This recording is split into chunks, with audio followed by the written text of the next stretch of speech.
सभी को नमस्कार। स्वागत करता हूँ आप सभी लोगों का अपने एक नए वीडियो पर। काफ़ी दिनों से बेसब्री से मुझे भी इंतज़ार था कि कब मैं अपने चैनल पर नया वीडियो लाऊं और नई खबर के साथ मैं आज प्रस्तुत हूँ। जो यूपीएससी एस्पिरेंट है खास करके वो भी ध्यान दें, और जो यूपी पीसीएस की तैयारी कर रहे हैं साथ साथ, या फिर अलग कर रहे हैं केवल यूपी पीसीएस की तैयारी कर रहे हैं, वो भी ध्यान दें, क्योंकि ये वीडियो यूपीएससी के एस्पिरेंट के लिए एक बेसिक होगा और यूपी पीसीएस के एस्पिरेंट के लिए एक ब्रह्मास्त्र के समान होगा। मैं ऐसा क्या बता रहा हूँ, क्योंकि काफ़ी दिनों से हर स्टूडेंट पढ़ता है, अलग अलग बुक्स पढ़ता है, नोट्स पढ़ता है, कई सारा ऑनलाइन मटेरियल भी उपलब्ध है, वो भी पढ़ लेता है। लेकिन जब बात एनसीईआरटी की आती है, जब बात मेंस आंसर राइटिंग की आती है, तो बेसिक क्लियर नहीं होता।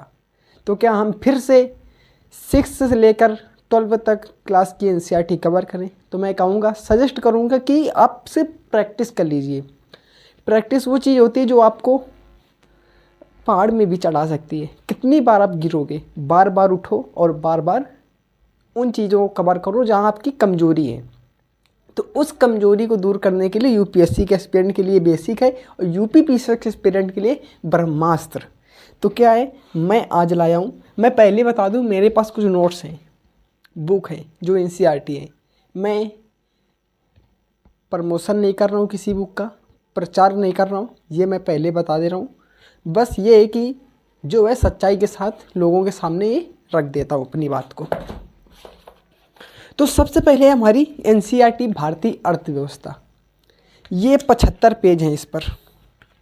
लेकिन ये वो बेसिक पॉइंट हैं जो शायद आपको कहीं एनसीईआरटी में मिले।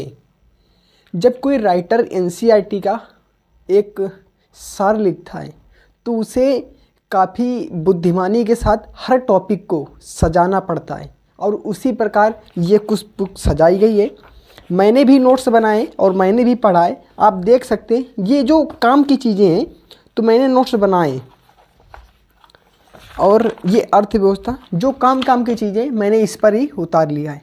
तो ये किस पब्लिकेशन की है? अरिहंत पब्लिकेशन की है।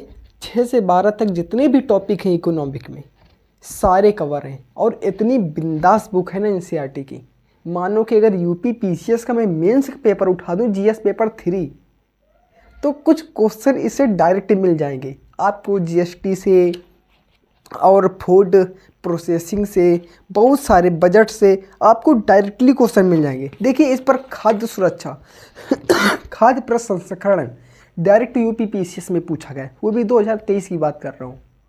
फेक बात नहीं बता रहा हूँ, आप भी पेपर को उठाकर देख सकते हैं। हर चीज़ एकदम पॉइंट वाइज लिखी है। ये है इकोनॉमिक्स के लिए। इसी प्रकार हमारे पास सारी चीज़ें हैं।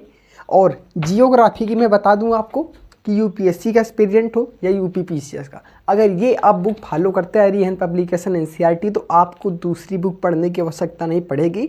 बस थोड़ा सा अगर आप कोचिंग करते हैं तो कोचिंग का मटेरियल आप देख लीजिएगा, अन्यथा एनसीईआरटी की ज़रूरत नहीं पड़ती। अगर ज़रूरत पड़े तो ऐसा करिएगा कि 11 क्लास की एक एनसीईआरटी आती है, 11 क्लास की जियोग्राफी जो भौतिक भूगोल है, वो आप एक बार देख लीजिएगा। बस इससे ज़्यादा कुछ करने की ज़रूरत नहीं है, मैं अपने अनुभव के तौर पे बता रहा हूँ। और ओल्ड एवं न्यू एनसीईआरटी सारी कवर है। तो इसका जो मैं इंडेक्स आपको एक बार बताता हूँ, ठीक है। पहले तो आपको इस पर फिजिकल जियोग्राफी मिलेगी, यानी विश्व का भूगोल। उसके सारे टॉपिक हैं। इन्फॉर्मेशन ऑफ अर्थ है, भूआकृतिक विज्ञान है, ओशियन विज्ञान है, और प्राकृतिक वनस्पति, सारे टॉपिक लगभग कवर किए गए। और रही बात, अभी मेरा नोट्स है नहीं, वरना मैं अपना नोट्स जो इससे बनाया हो वो भी दिखाता कि कैसे कीवर्ड्स में नोट्स बनाए जाते हैं। मैंने पहले कई वीडियो में बता चुका हूँ कि कीवर्ड्स में कैसे नोट्स। एक A4 साइज़ की कॉपी लीजिए और उस पर पॉइंट वाइज बताइए, पॉइंट वाइज। इससे दिमाग में सारे बुलेट पॉइंट रहते हैं, तो आंसर राइटिंग में मदद मिलती है। देखिए, यूपी पीसीएस वालों की बात कर लें। ये है टॉपिक भूकंप।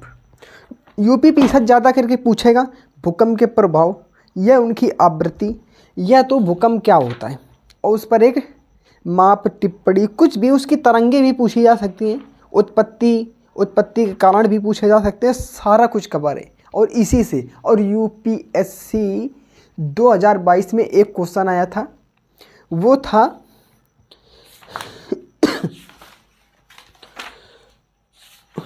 वो इसी से था, मुझे याद नहीं आ रहा है, वो इसी से था, याद नहीं आ रहा। आप 2022 का पेपर उठा के देखिए और इसका इंडेक्स मिलाइए। यदि आपके पास नहीं बुक है तो अमेजोन पे जाइए, वहाँ पे आपको इंडेक्स मिल जाएगा, आप मिला सकते हैं, क्वेश्चन इसी से आया हुआ है।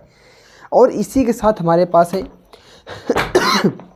जल्दी जल्दी बता रहा हूँ, ये विज्ञान की है, यदि आप लेना चाहें तो ले सकते हैं, वरना आवश्यकता नहीं है, न यूपीएससी वालों के लिए, न यूपीपीसीएस वालों के लिए। लेकिन ये राज्य व्यवस्था वाली बुक, दिस इम्पॉर्टेंट, इसके साथ एम लक्ष्मीकांत ऐड कर लीजिएगा, ठीक है। एम लक्ष्मीकांत यदि ऐड करोगे तो आपका एक इससे बेसिक समझ में आ जाएगा कि जितने भी टॉपिक हैं सीरियस वाइज, जैसे एम लक्ष्मीकांत का इंडेक्स है वैसा इसका है, तो सारे टॉपिक समझ में आ जाएंगे। जब इससे आपको एक नया नया समझ में आएगा, तो जब एम लक्ष्मीकांत उठाएंगे तो सारा कुछ फैक्ट तो आपको ज़्यादा रटने नहीं पड़ेंगे। एक बार इस समय पढ़ा, फिर 2-3 बार उसमें पढ़ा, तो इससे क्या होगा कि हमारे एक दिमाग में इमेज बनती है कि हाँ यार ऐसा था, ऐसा था, ऐसा हुआ। आप समझ पा रहे होंगे। इसी के साथ मैं आपको रेफर करूँगा, ये एटलस है जियोग्राफी के लिए। मैंने कह दिया कि यूपी पीसीएस वालों के लिए दिस इनफ ऑफ, ये 2 चीज़ें, एक एटलस, एक ही एनसीईआरटी। देखिए दुनिया में पढ़ने के लिए बहुत सारी चीज़ें हैं, लेकिन क्वेश्चन कहाँ से उठ रहा है और कहाँ से नहीं उठ रहा है उसे भी देखना ज़रूरी है। जो टॉपिक इसमें है वही स्टैंडर्ड बुक में मिलेंगे, वही हर जगह मिलेंगे। आप कोचिंग कर रहे हैं तो वहाँ भी मिलेंगे, यदि कोचिंग के नोट्स खरीद रहे हैं तो वहाँ भी मिलेंगे। तो इससे आपको समझना है और नोट्स खरीदना है। फाइनली आके लाइट चली गई है, अब क्या करना है, वीडियो को अंत है यहीं पे समाप्त करते हैं। नमस्कार, जय हिंद।